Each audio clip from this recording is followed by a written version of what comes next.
Hace 74.000 años el cielo comenzó a apagarse. No por horas, no por días, por años. La temperatura del planeta descendió varios grados y en algunas regiones cayó aún más. Los bosques retrocedieron. Los animales desaparecieron. La humanidad rozó el abismo. Imagina despertar y que el sol no calienta. No hay amanecer claro. No hay luz dorada entre los árboles. Solo ceniza cayendo como nieve gris. Imagina que ese día se vuelve una década difícil. No es ciencia ficción. Es la historia real de un invierno volcánico que puso a prueba a nuestra especie. Bienvenido al invierno del Toba. Un episodio que pudo reducir a la humanidad a miles, quizá decenas de miles de sobrevivientes según estimaciones. Hoy contamos cómo resistieron y por qué seguimos aquí. Antes de la catástrofe debemos entender el mundo de hace 74.000 años. La Tierra era distinta. Vivíamos en la última era glacial. Aún así, había regiones cálidas y habitables. El Homo sapiens había surgido en África hace unos 300.000 años.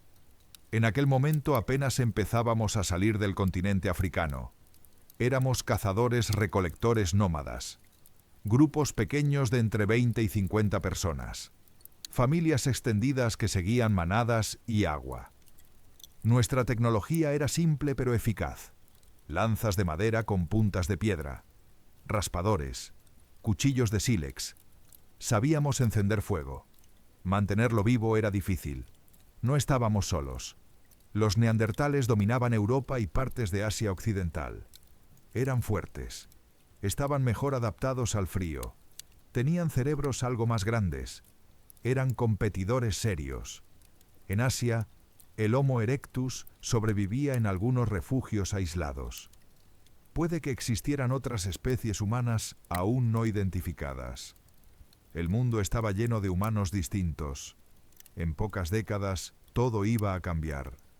La población humana total se estima entre 1 y 10 millones de personas. Dispersa por África, el Oriente Medio y algunas zonas del sur de Asia. Éramos vulnerables, éramos frágiles y no sabíamos lo que se acercaba. En la isla de Sumatra, en Indonesia, existía un supervolcán llamado Toba. Cuando digo supervolcán, no hablo de un volcán normal. No es el Vesubio, no es el monte Santa Elena, es otra liga. Imagina una caldera inmensa, un cráter de 100 kilómetros de largo y 30 kilómetros de ancho. Más grande que la ciudad de Madrid, más grande que la isla de Tenerife. Hoy esa caldera está llena de agua. Es el lago Toba, uno de los lagos volcánicos más grandes del mundo. Hace 74.000 años, ese lago no existía. Bajo la corteza había una cámara magmática colosal. Roca fundida a más de 1000 grados. Presión acumulada durante cientos de miles de años. Los supervolcanes no erupcionan como los volcanes normales. No es un flujo continuo de lava. Es presión que crece y crece, hasta que la corteza ya no puede contenerla. Entonces explotan. La tierra se eleva. La roca se rasga. El contenido de la cámara sale disparado a la atmósfera en horas o en pocos días. Toba ya había erupcionado antes, hace 2 millones de años, hace 840.000 años, hace 500.000 años, pero la erupción de hace 74.000 años fue la mayor. Las señales estaban ahí. Terremotos frecuentes, fumarolas con gases sulfurosos, el suelo elevándose poco a poco. Nadie podía leer esas señales. No había geólogos, no había sismógrafos, solo humanos primitivos viviendo su vida, ajena a una bomba de tiempo bajo sus pies. Y entonces sucedió. No sabemos el día exacto. No había calendarios. Los geólogos fechan la ceniza con precisión. Hace 74.000 años, Toba explotó con una furia difícil de comprender. La erupción pudo empezar con un gran terremoto, magnitud 8 o 9. Se sintió a miles de kilómetros. La tierra se abrió. Una fisura de varios kilómetros cruzó la corteza. De esa herida salió el infierno. La erupción liberó 2.800 kilómetros cúbicos de material, suficiente para cubrir España con 14 metros de roca y ceniza, o para llenar el Gran Cañón 11 veces. Para comparar, el Pinatubo, en 1991, liberó 10 kilómetros cúbicos. Toba liberó 280 veces más. La columna de ceniza y gases alcanzó 40 kilómetros de altura, 4 veces más que la altitud de un avión comercial. Entró en la estratosfera. Rocas del tamaño de edificios volaron 30 kilómetros. La onda de choque dio la vuelta al mundo. El sonido quizá fue audible en África. Llegó la lluvia de fuego. Piroclastos incandescentes cayeron sobre 20.000 kilómetros cuadrados. Todo lo que estaba allí murió al instante. Los grupos de Homo erectus de Sumatra y del sudeste asiático fueron arrasados. No hubo tiempo para huir. Y no era el final. La columna de ceniza y dióxido de azufre subió a gran altura. Los vientos la dispersaron por todo el planeta en semanas. Una capa de ceniza y aerosoles sulfúricos cubrió la Tierra como un velo gris.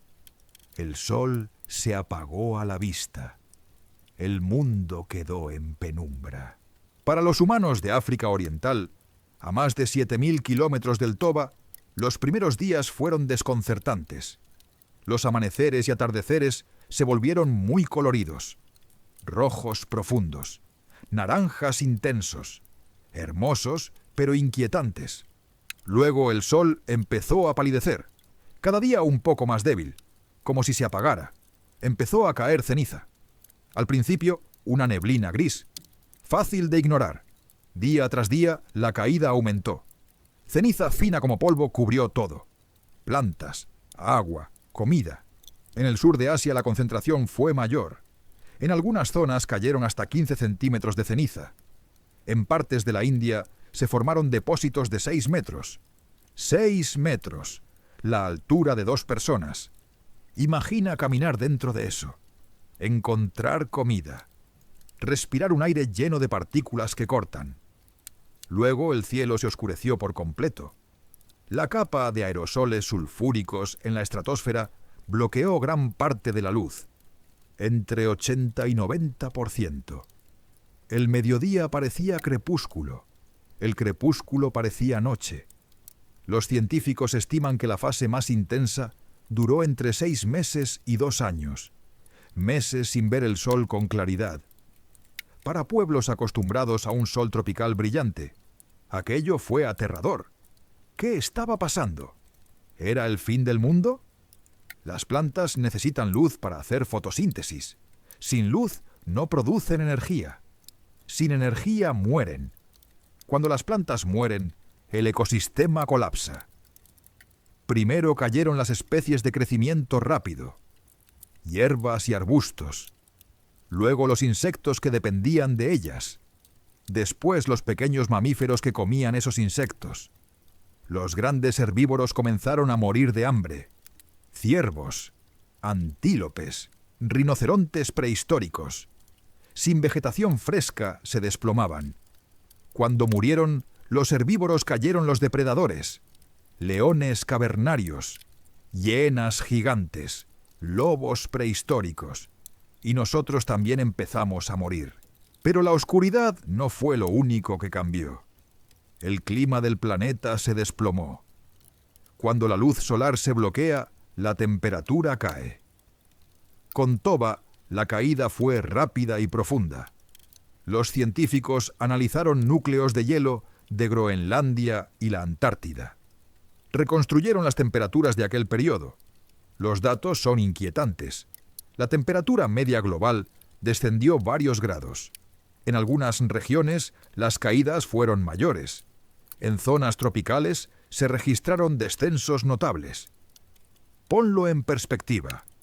Si hoy en Ecuador la media es de 25 grados, imagina verla cerca de 5 grados en episodios extremos. Para poblaciones adaptadas al calor sin ropa adecuada, El frío fue una sentencia de muerte. La hipotermia se volvió un asesino silencioso. Por la noche, las temperaturas bajaban de 0 grados, incluso en latitudes ecuatoriales. Algunas personas se dormían junto al fuego y no despertaban. Bebés y ancianos cayeron primero. Luego los enfermos y los débiles. El agua también cambió. Las lluvias monzónicas se alteraron. Algunas cuencas se secaron. Ríos caudalosos se volvieron arroyos. Arroyos se volvieron charcos. En otras regiones llegó lo contrario. Precipitaciones intensas con ceniza y agua ácida. Valles inundados. Fuentes de agua contaminadas.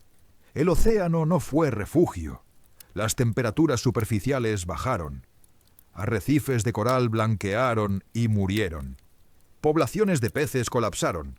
Este invierno volcánico no duró semanas, ni meses, duró años.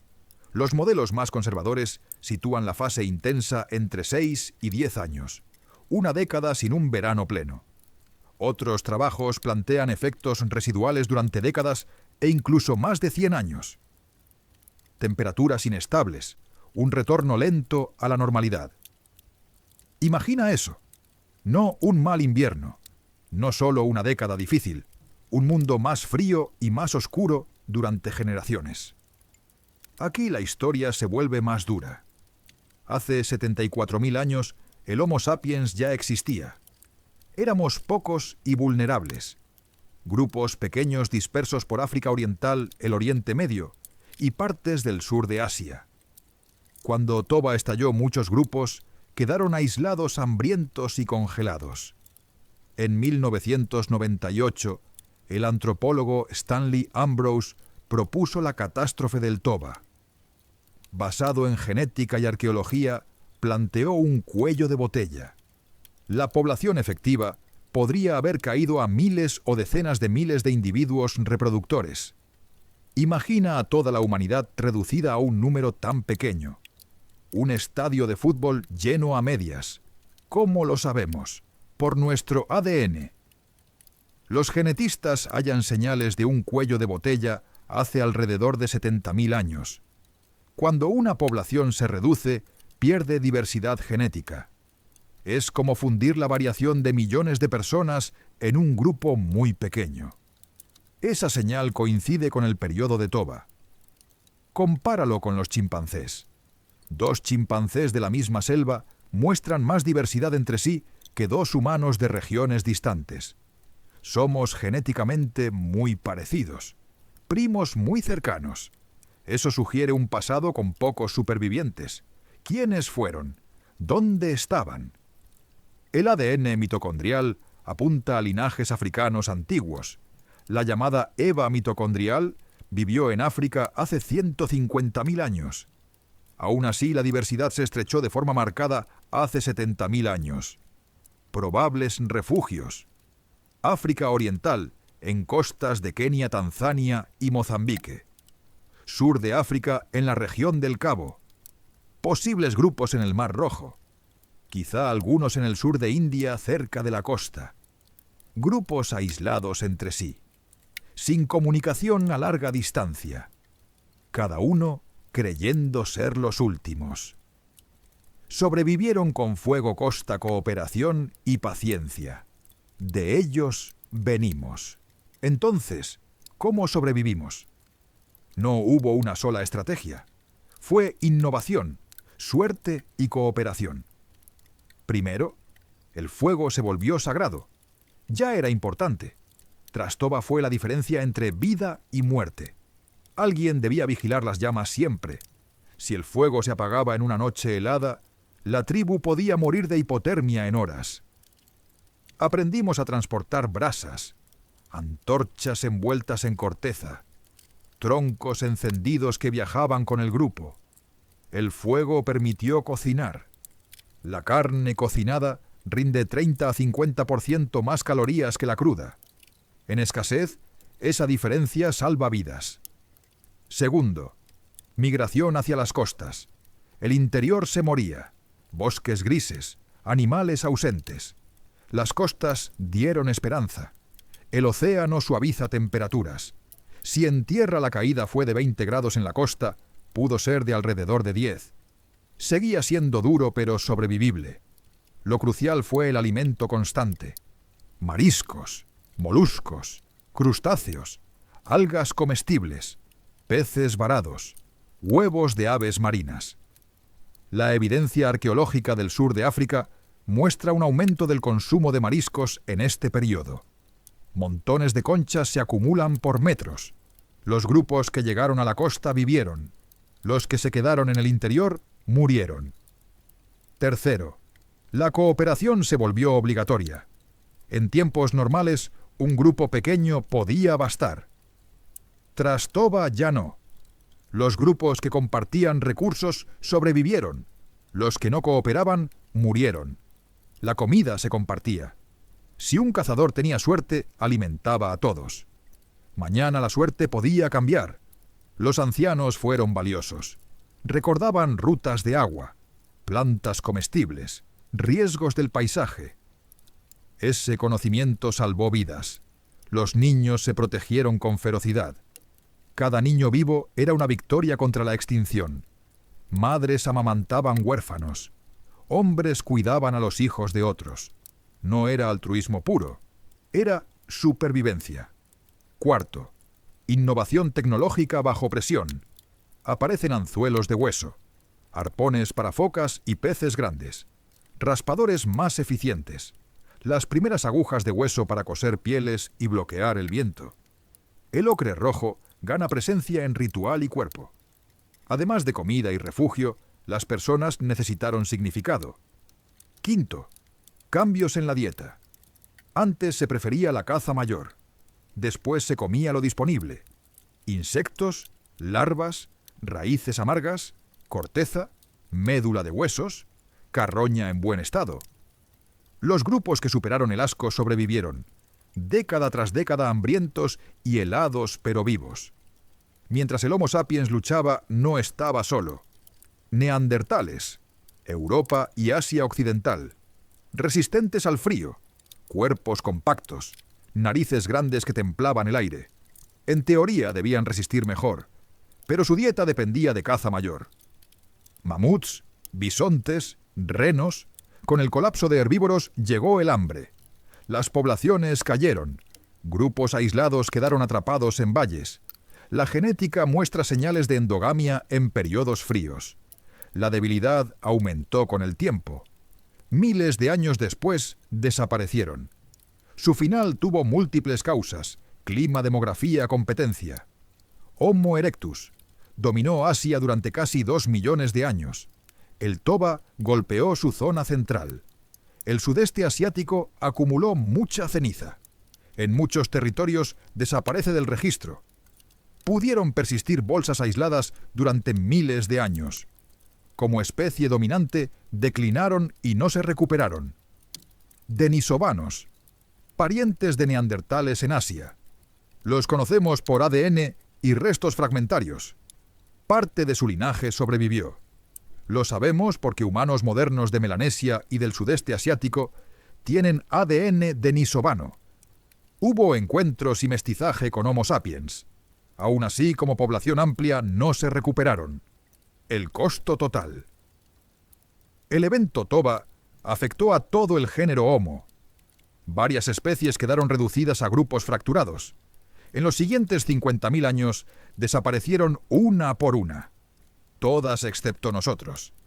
No porque fuéramos más fuertes, no porque tuviéramos cerebros mayores. Sobrevivimos por flexibilidad, por aprendizaje, por cooperación más allá de la familia y también por suerte. De esa mezcla salimos adelante. Y por eso hoy podemos contar esta historia. Esta no es solo una historia de muerte y desesperación. También es una historia de renacimiento. Tras 6 a 10 años de invierno volcánico intenso, algo cambió. La ceniza comenzó a asentarse. La atmósfera se aclaró poco a poco. Los aerosoles de la estratosfera se disiparon gradualmente. Un día alguien miró al cielo y vio de nuevo el sol, débil al principio, un disco pálido. pero visible. Con el sol volvió el calor. Grado a grado las temperaturas subieron. Las lluvias regresaron a los trópicos. Ríos secos recuperaron su caudal. Las plantas regresaron. Primero musgos y líquenes. Luego hierbas y arbustos de crecimiento rápido. Más tarde los bosques se regeneraron. No fue rápido. Tomó décadas. En algunos lugares siglos. La vida encontró su camino. Los animales volvieron. Pequeños roedores primero. Después los herbívoros. Finalmente los depredadores. Los humanos también volvimos. Grupos que resistieron en costas y refugios se expandieron tierra adentro. Las poblaciones crecieron despacio generación tras generación. El toba dejó una huella. En la genética, en la cultura, en nuestra manera de cooperar. Algunos antropólogos proponen que el trauma aceleró la evolución cultural, la cooperación extrema, la innovación constante, el compartir conocimiento. En África aparecen expresiones claras de pensamiento simbólico tras ese periodo. ¿Coincidencia? Quizá. Quizá aprendimos a valorar la comunicación y la memoria como nunca antes. Las leyendas de diluvios y apocalipsis existen en muchas culturas. No son memoria oral directa, pero tal vez queda un eco profundo, un recuerdo ancestral de un cielo oscuro. ¿Qué nos enseña el invierno del Toba? ¿Qué significa para nosotros hoy? Primera lección. Somos más frágiles de lo que creemos. Un solo evento geológico casi nos borra. La Tierra tiene fuerza suficiente para hacerlo. No estamos completamente preparados. Si un supervolcán del tamaño de Toba erupciona hoy, las cadenas de suministro fallarían. El hambre sería global por problemas de distribución. Humildad, respeto por la naturaleza, planificación realista. Segunda lección. La cooperación es nuestra mayor fortaleza. Sobrevivimos cuando compartimos, cuando cuidamos a débiles y ancianos. Los retos actuales también exigen cooperación. Clima, pandemias, desastres, no respetan fronteras. Tercera lección. La adaptabilidad es clave. No éramos más fuertes que los neandertales. No teníamos cerebros más grandes, pero cambiamos. Aprendimos, innovamos. Quien se adapta prospera. Quien se aferra al pasado se queda atrás. Cuarta lección. Nunca subestimes la resiliencia humana. Cuando todo parecía perdido, un puñado se negó a rendirse. Mantuvieron el fuego encendido. Buscaron comida en la oscuridad. Compartieron lo poco que tenían. Y sobrevivieron. Eres descendiente de personas obstinadas y esperanzadas. Tu cuerpo guarda su ADN.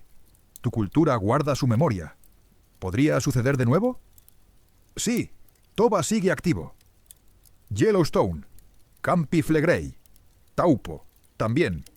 Hoy tenemos alertas, monitoreo sísmico, satélites, comunicación global, tecnologías de cultivo y almacenamiento. Seguiría siendo duro, pero como especie probablemente sobreviviríamos. La pregunta es otra. ¿Aprenderemos estas lecciones antes del próximo desastre? ¿O esperaremos demasiado? Hace 74.000 años, un volcán lejano casi terminó tu historia. No lo hizo. En una costa africana, un grupo pequeño miró el cielo oscuro, sintió el frío en los huesos, escuchó el llanto de los niños y decidió que no era el final. Mantuvieron el fuego encendido, cuidaron a los débiles, compartieron el último bocado y sobrevivieron. Cada respiración que tomas, cada idea que piensas existe porque ellos resistieron. Somos la especie que superó el invierno, los herederos de los más resilientes.